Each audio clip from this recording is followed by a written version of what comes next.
Hello friends, मैं रेनू अपने YouTube channel Hindi दर्शन में आपका स्वागत करती हूँ। आज का हमारा टॉपिक है व्यंजन। लेकिन इसके पहले हम स्वर का अच्छी तरह से अध्ययन कर चुके हैं कि स्वर कितने होते हैं, स्वर कितने प्रकार के होते हैं और स्वर का उच्चारण स्थान क्या है। आज हम व्यंजन के बारे में पढ़ेंगे कि व्यंजन कितने होते हैं और उनका उच्चारण स्थान क्या है। अल्प प्राण, महाप्राण, सबो से सारी चीज़ें हैं जो हमें बहुत कंफ्यूज करती हैं और एग्ज़ाम में क्वेश्चन गलत हो जाता है। तो हम थोड़ा अलग तरीके से पढ़ेंगे ताकि एग्ज़ाम में देखते ही मतलब क्वेश्चन देखते ही आंसर समझ में आ जाए। थोड़ा सा ट्रिक के माध्यम से समझेंगे। तो हम देखते हैं कि व्यंजन, हमने स्वर के बारे में कल बताया था कि स्वर किसे कहते हैं। स्वरों को किसी की सहायता की जरूरत नहीं पड़ती। स्वर स्वयं ही खुद की मतलब रक्षा करते हैं, उनको किसी की जरूरत नहीं पड़ती। लेकिन व्यंजन क्या होता है? व्यंजन स्वरों की सहायता से बोले जाते हैं। जो भी व्यंजन यहाँ पे मैंने लिखा है सब में क्या आ स्वर लगा हुआ है। अगर हम आ को निकाल दें, अगर किसी भी व्यंजन से स्वर को निकाल दिया जाए तो स्वर व्यंजन पे हलंत लग जाता है। अब जैसे हम देखते हैं कि अगर हम कमल लिखें, का मल है, कमल है, तो अगर हम जैसा कि देख रहे हैं यहाँ पे कोई भी स्वर दिख नहीं रहा है लेकिन सब में स्वर लगा हुआ है। जैसे अगर हम जैसे ही का में से हम आ स्वर को निकालेंगे, का पे हलंत लग जाएगा और यहाँ आ अलग से हो जाएगी। माँ में भी वैसे ही, माँ में से जैसे स्वर निकला माँ पे हलंत आ हो जाएगा और ला में से जैसे ही स्वर निकला ला पे हलंत और आ, मतलब ये सब मिलके फिर कमल बनेगा, कमल शब्द बनेगा। लेकिन हम देखते हैं व्यंजन क्या होता है। व्यंजन जो है, व्यंजन का उच्चारण करते समय जो जीवा है वो अलग अलग स्थानों को टच करती है। यहाँ पे देखते हैं कि स्पर्श व्यंजन। स्पर्श व्यंजन क्या है? स्पर्श व्यंजन का मतलब ये है का से लेके माँ तक। मैंने यहाँ लिखा है का से लेके माँ तक जितने भी व्यंजन हैं सभी को स्पर्श व्यंजन कहा जाता है। स्पर्श व्यंजन का मतलब है कि जिन व्यंजनों का उच्चारण करते समय जीवा अलग अलग स्थानों को स्पर्श करे उसे ही स्पर्श व्यंजन कहा जाता है। हम यहाँ देख रहे हैं का वर्ग का उच्चारण स्थान अलग है लेकिन च वर्ग का उच्चारण स्थान अलग है। मतलब जीवा अलग अलग स्थान को, कंठ, तालु, मूर्धा को छू रही है, इसीलिए इसको स्पर्श व्यंजन कहा जाता है। देख रहे हैं हम जैसा कि का वर्ग में कितने वर्ण हैं? 5। मतलब का वर्ग में 5 वर्ण हैं तो माँ तक कितने हुए? 5 बचे 25। तो स्पर्श व्यंजनों की संख्या अगर एग्जाम में पूछे कि स्पर्श व्यंजन कितने हैं तो कितने हैं? यहाँ पे 25 है। स्पर्श व्यंजन की संख्या 25 है। और टोटल व्यंजन अगर पूछे कि हिंदी में व्यंजनों की संख्या कितनी है तो 33 मानी जाती है। स्वरों की संख्या कितनी है? 11। इसके बाद हम देखते हैं का से लेके माँ तक क्या है? स्पर्श व्यंजन हो गए। मतलब यहाँ तक सारे स्पर्श व्यंजन हो गए। और ये क्या है? या ला ला वा, इसको क्या कहा जाता है? अंतस्थ। इसको कहा जाता है अंतस्थ। ये अंतस्थ हो गए। और शा हा को क्या कहा जाता है? ऊष्म। इनका उच्चारण करते समय एक ऊष्मा निकल रही है तो ये कैसे हैं? शा है। जीवा जो है टच कर रही है, घर्षण कर रही है, तो ये क्या हो रहे हैं? ये ऊष्म व्यंजन है, शा। और ये मैंने लिखा है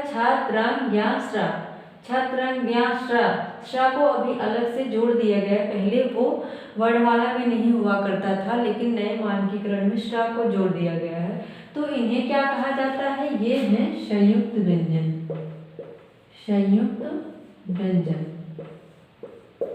इसे संयुक्त व्यंजन कहा जाता है। संयुक्त व्यंजन क्यों कहा जाता है? क्योंकि इनका निर्माण दो व्यंजनों के मिलने से हुआ है। अब हम ये देख लेते हैं इनका निर्माण किन किन व्यंजनों से मिलकर हुआ है। छा का निर्माण जो है का, आधा का रहेगा और खटकोर वाला शा, इसके मिलने से इसका निर्माण हुआ है।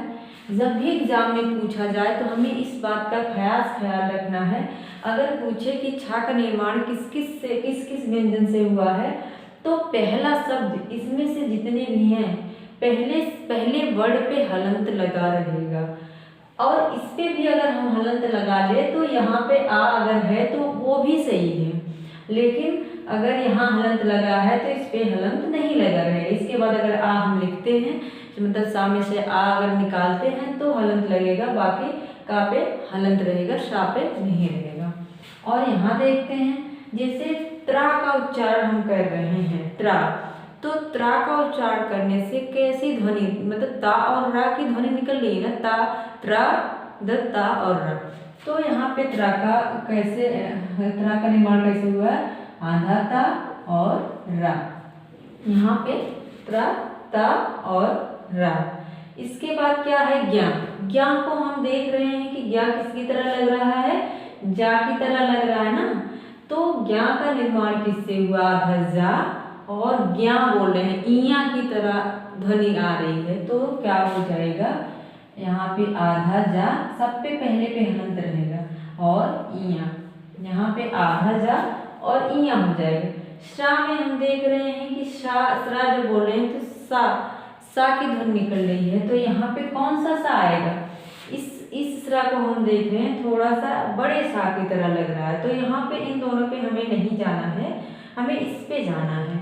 तो यहाँ पे क्या हो जाएगा, सा पे हलंत लगेगा और रा बोल रहे हैं तो रा जैसे ध्वनि सुनाई दे रही है, तो यहाँ पे प्लस क्या हो जाएगा, रा, मतलब सारे पहले वर्ड पे हलंत लगा रहेगा, उसके बाद वाले पे हलंत नहीं लगेगा।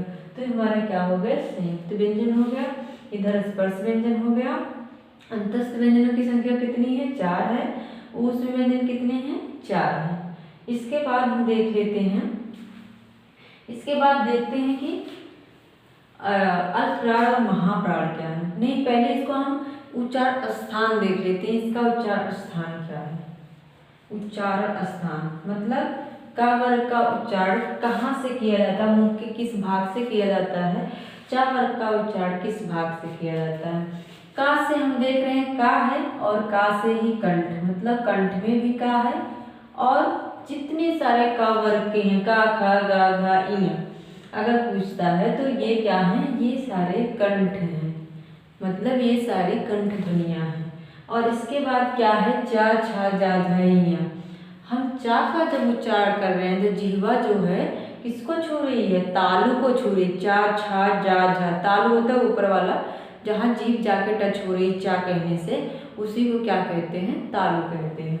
तो कैसी ध्वनि है ये, इसको तालु कहो या तालव्य भी कह सकते हैं, तालु, कैसी ध्वनि है ये, तालु है। चा वर्ग क्या हो गया, तालु हो गया।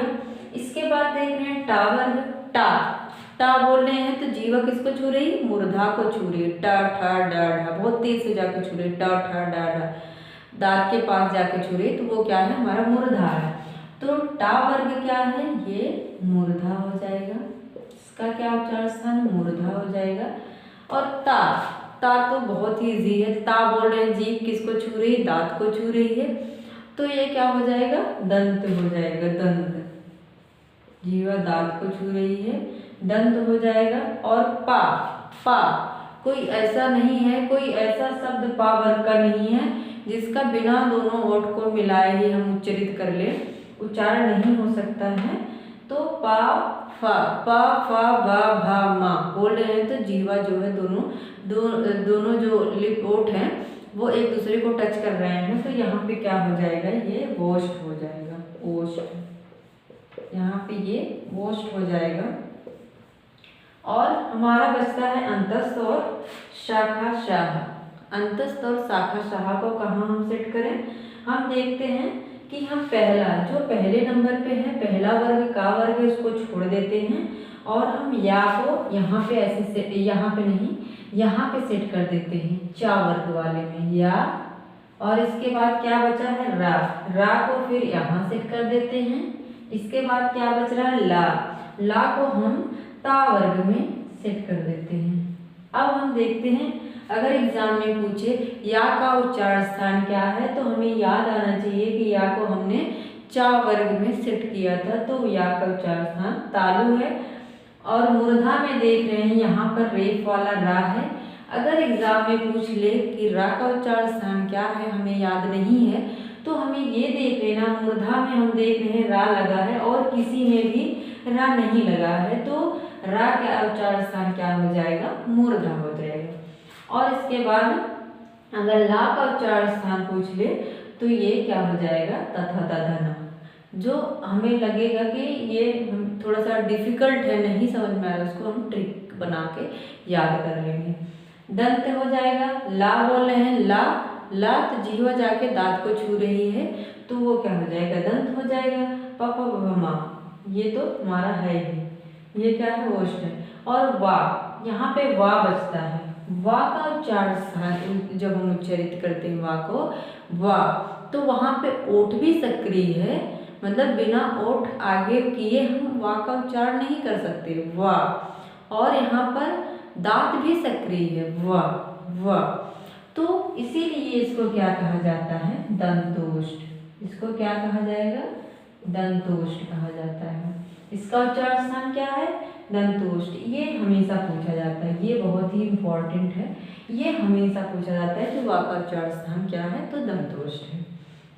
इसके बाद बचता है हमारा शाखा शाह। अब क्या करते हैं, पहले हा को उठा के, हा बहुत ये है, इसको मान लेते हैं ये बहुत ही ये है, कहते हैं ना, बहुत जो बिगड़ाल टाइप के लोग होते हैं उसको पहली जगह पर रख दिया जाता है। जैसे क्लास में कोई बच्चा बहुत शरारत कर रहा है तो उसको पहली बेंच पे बैठा दिया जाता है, तो हा को वही मान लेते हैं, ये बच्चा बहुत शरारती है, इसको क्या करते हैं, पहली बेंच पे बैठा देते हैं। यहाँ पे हा को, यहाँ पे हा को बैठा दिए। इसके बाद हमारा शाखा शाह, तो जैसे हम सीरियल वाइज यार अलावा को रखे थे वैसे शाखा शाह को रख देते हैं।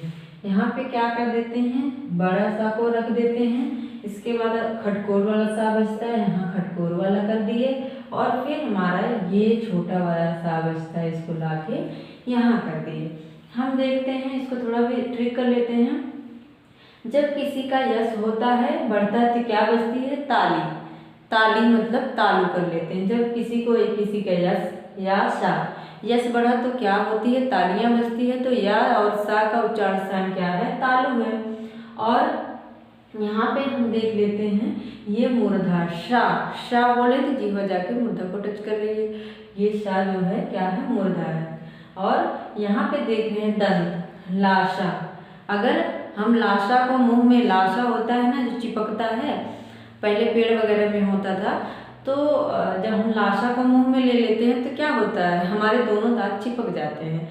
तो अगर एग्जाम में पूछे ला और सा का उच्चारण स्थान क्या है, तो तुरंत हमें अपनी ट्रिक याद कर लेनी है। लाशा अगर मुंह में ले लेते हैं तो दोनों दांत जो है चिपक जाते हैं, तो लाशा का उच्चारण स्थान दंत हो जाएगा। इसके बाद हमारा कोई नहीं बचता, उधर संयुक्त है तो उनका कंफर्म नहीं है, क्योंकि वो दो व्यंजनों से मिलकर बने हैं, तो उनका उच्चारण स्थान कुछ निश्चित नहीं है।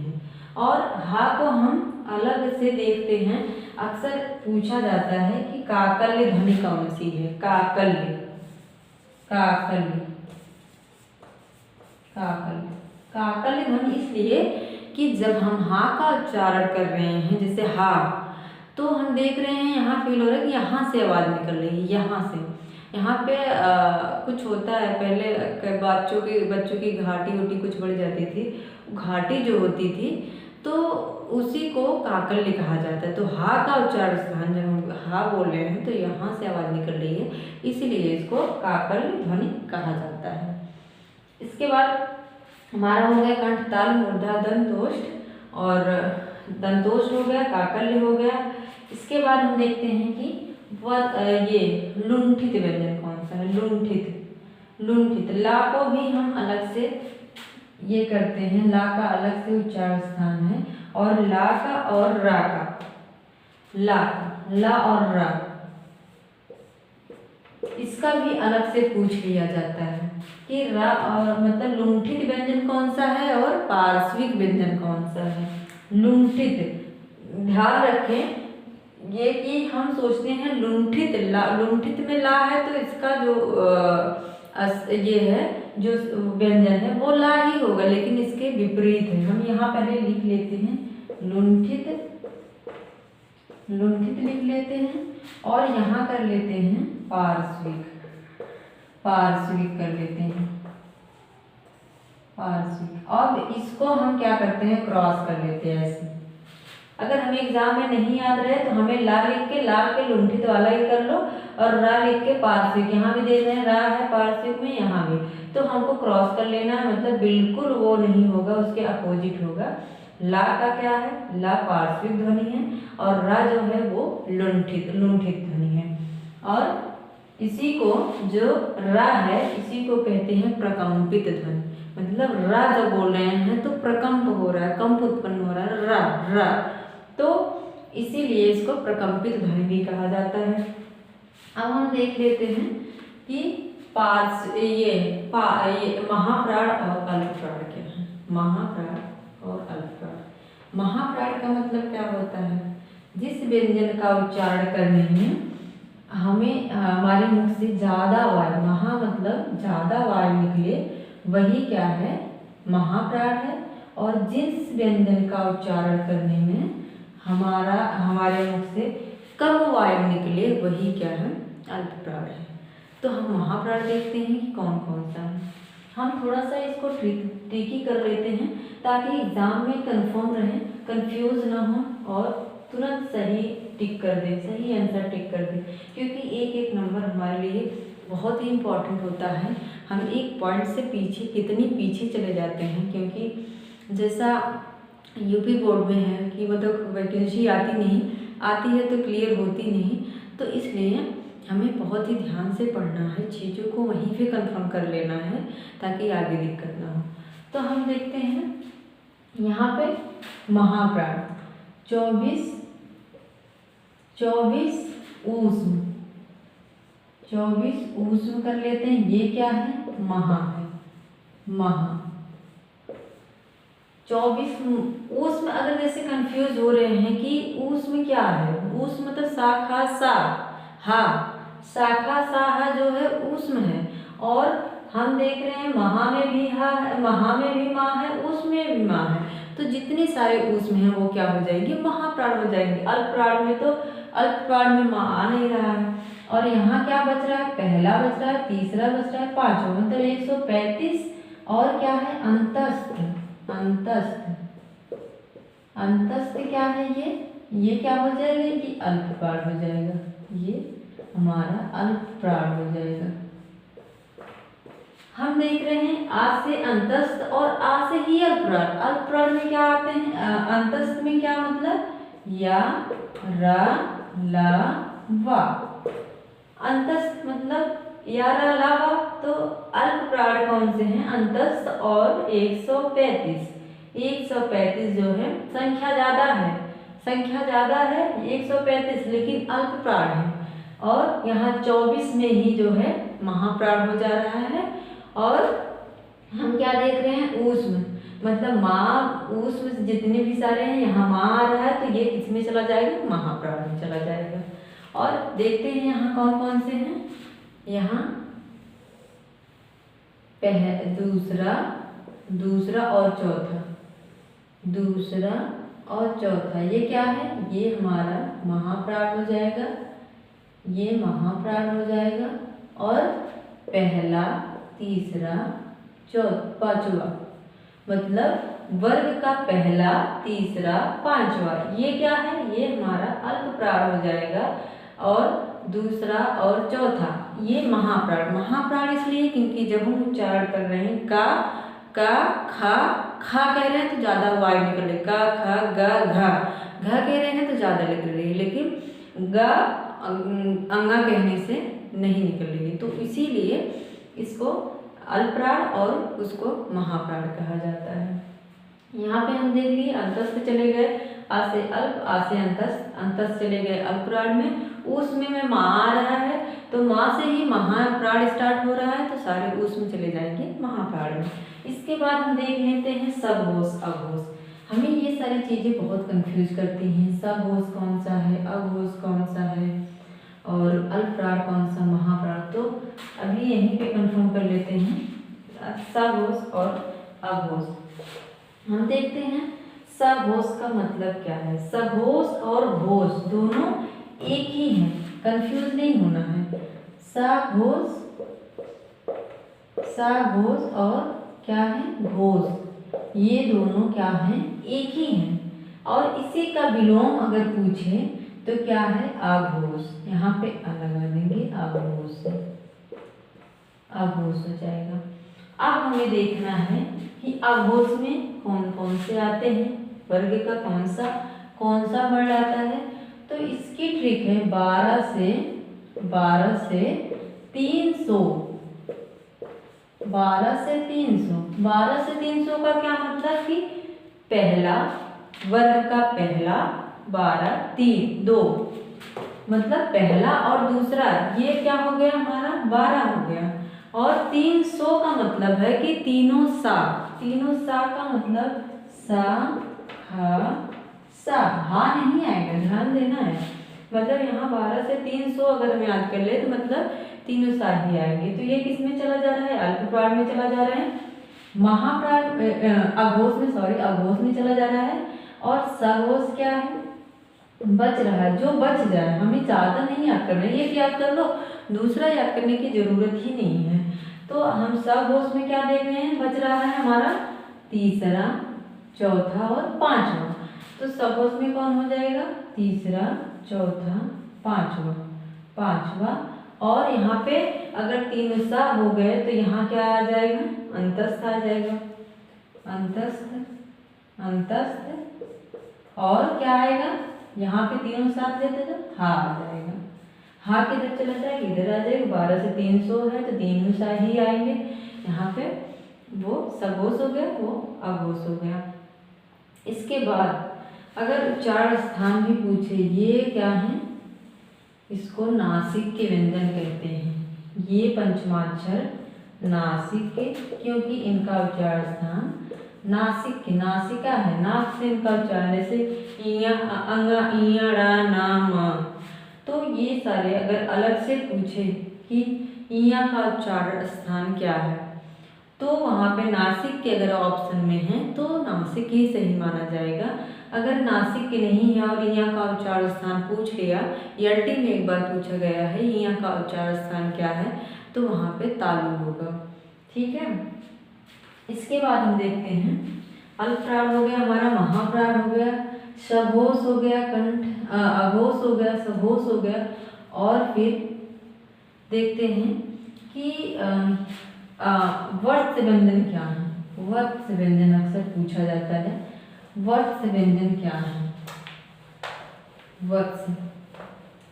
और ये भी जान लेते हैं, अघोष सघोष का मतलब क्या। घोष मतलब जिन व्यंजनों का उच्चारण करने में हमारी स्वर तंत्रियाँ झंकृत हों उसी को घोष कहा जाता है। और जिन व्यंजनों का उच्चारण करने में हमारी स्वर तंत्रियाँ झंकृत ना हो वही अघोष है। तो का खा का उच्चारण करने में नहीं हो झंकृत हो रही, लेकिन जैसे ही ग के जा रहे हैं, ग घ अंग, तो स्वर तंत्रियाँ जो है झंकृत हो रही हैं, इसीलिए उसको सघोष कहा जाता है। इसके बाद देखते हैं हम वर्त व्यंजन क्या है। वर्त व्यंजन अक्सर पूछा जाता है, ये क्या है, इसको याद कर लो, सरल जन। हालांकि ये क्रम से नहीं है, लेकिन हमें याद करने के लिए यही सही तरीका है, सरल जन। याद रहे, यहाँ पर नुक्ता वाला जा की बात हो रही है, ना कि सिंपल जा की बात हो रही है। अगर इसी को याद कर लिए, वत्स में कौन से हैं, सरल जन। हमारा वत्स कौन होता है, वत्स का मतलब शिष्य होता है, समझ लो। वत्स कौन होता है, तो सरल जन, सच्चे जो जन होते हैं वही वत्स होते हैं। तो इसकी एक सिंपल सी ट्रिक है, इसका कोई व्यक्तिगत संबंध नहीं है हमारी ट्रिक का, बस मैं याद करने के लिए सारी ट्रिकें बनाती हूँ ताकि आप लोग अच्छे तरीके से याद कर लें और एग्जाम में जब क्वेश्चन आए तो सही आंसर टिक कर सकें। इसके बाद देखते हैं कि स्पर्श संघर्षी क्या है। स्पर्श संघर्षी अक्सर पूछा जाता है, स्पर्श संघर्षी व्यंजन कौन से हैं, संघर्षी, स्पर्श संघर्षी व्यंजन। इसमें देखते हैं स्पर्श संघर्षी, इस कौन सा वर्ग है, चा वर्ग। चा वर्ग के जितने भी हैं, चा, छा, जा, चा, छा, जा, झा, इया, ये सारे क्या हैं, चा वर्ग जो है वो क्या है, स्पर्श संघर्षी। मतलब इसका उच्चारण करने में जिह्वा स्पर्श करके संघर्ष के साथ उसकी ध्वनि निकल रही चा छा जा झा, तो संघर्ष करना पड़ रहा है जिह्वा को, तो इसीलिए इसको स्पर्श संघर्षी कहा जाता है। और संघर्षी अगर से पूछे, संघर्षी, ये सारे पॉइंट आप लोगों के लिए बहुत ही महत्वपूर्ण हैं। संघर्षी अगर पूछे कि संघर्षी व्यंजन कौन से हैं, तो हमारे शा शा खा शा हा आ जाते हैं। शा खा शा हा, ये क्या है, संघर्षी। और स्पर्श संघर्षी पूछे तो चा छा जा झा। अगर हम कंफ्यूज हो रहे हैं कि स्पर्श संघर्षी और संघर्षी में, तो हमें याद स्पर्श कौन करता है, जो चाचा लोग होते हैं, ताऊ लोग, चाचा बहुत ही स्पर्श, बच्चों को स्पर्श करके संघर्ष करना सिखाते हैं स्पर्श के साथ। लेकिन ये जो है शाखा सा, हमें सिर्फ यदि एक याद कर लेंगे, दूसरा याद करने की जरूरत नहीं। संघर्षी में कौन हो, सा सा सा हा। इसके बाद तो शायद व्यंजन में इसके बाहर से और कुछ नहीं पूछा जाता। हमने काकल्य ध्वनि भी बता दिया, स्पर्श संघर्षी संघर्षी, ये सारी चीजें हो गई। महाप्राण हो गया, अल्पप्राण हो गया। हाँ, मैंने उच्छिष्ट व्यंजन भी बता दिया था शायद। हाँ, उच्छिष्ट व्यंजन एक बार और देख लेते हैं। उच्छिष्ट व्यंजन, उच्छिष्ट व्यंजन कौन से हैं, ये उच्छिष्ट व्यंजन, ये वाला और ये, इसको क्या कहा जाता है, उच्छिष्ट व्यंजन। एग्जाम में हमें कंफ्यूज करने के लिए एक और शब्द भी रख सकता है, द्विगुण व्यंजन। उच्छिष्ट कहो या द्विगुण कहो, ये दोनों जो हैं एक ही हैं, ये अलग अलग नहीं है। और इसका प्रयोग हम देखते हैं, जैसे हमें सड़क लिखना है तो हम व्यंजन में देखते हैं डा है, लेकिन ये ऐसा नहीं है, तो हम सड़क लिखने में द्विगुण का प्रयोग करते हैं। और अगर हमें बूढ़ा लिखना हुआ, बूढ़ा, तो हम इस ढा का प्रयोग करते हैं। अगर अब तो हाँ, एक और है द्वित्व व्यंजन किसे कहते हैं, हम देख लेते हैं। द्वित्व व्यंजन में, द्वित्व व्यंजन कौन सा है, मतलब द्वित्व व्यंजन, जहाँ पे दो व्यंजन आपस में सटे हों, वही क्या है, हमारा द्वित्व व्यंजन है। जैसे हम सज्जन लिख रहे हैं, सज्जन, ये यहाँ पे देख रहे हैं जा आ रहा है, तो ये क्या हो जाएगा, हमारा द्वित्व व्यंजन। ऑप्शन में क्वेश्चन पूछ लेगा कि निम्न में से द्वित्व व्यंजन कौन सा है, वहाँ पे एक ही बार एक व्यंजन दे देगा, लेकिन यहाँ पे जब दो व्यंजन आपस में सटे हों तो वही हो जाता है द्वित्व व्यंजन। मुझे लगता है दोस्तों अब मेरा वीडियो बहुत ही लंबा हो रहा है, तो अगर आप लोगों को मेरा पढ़ाया हुआ समझ आया हो तो प्लीज़ आप कमेंट बॉक्स में कमेंट करिए, लाइक करिए, शेयर करिए, सब्सक्राइब करिए, जिससे मुझे प्रोत्साहन मिले, मैं और अच्छी वीडियो आप लोगों को प्रोवाइड कराऊँ। धन्यवाद दोस्तों।